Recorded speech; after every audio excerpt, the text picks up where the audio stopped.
Welcome to Pindar Poetry. We hope you learned something new. You'll start by confirming the TV's Bluetooth capability and the speaker's pairing mode because pairing fails if modes mismatch. Once done, activate the speaker's visible pairing indicator and set the TV to its Bluetooth settings menu. Make sure to turn off or forget other nearby Bluetooth devices.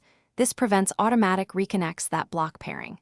If your TV lacks built-in Bluetooth, prepare a compatible Bluetooth transmitter and the TV audio output port. You'll use it next to bridge audio to the speaker.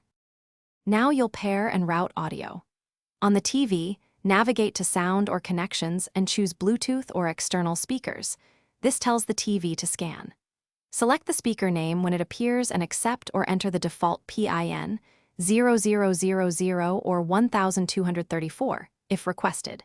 If you're using an external transmitter, plug it into the TV's headphone, RCA, or optical out, power the transmitter, and pair the transmitter to the speaker instead.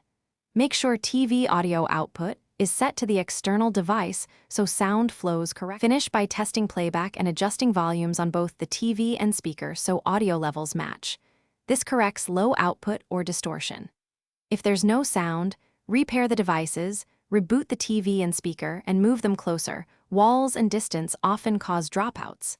If latency or stuttering continues, try a wired connection, update device firmware, or switch to an aptX low-latency transmitter. These steps resolve most issues quickly and explain why distance, settings, and codec support matter for stable Bluetooth audio. Thanks for watching. Consider subscribing if we helped you.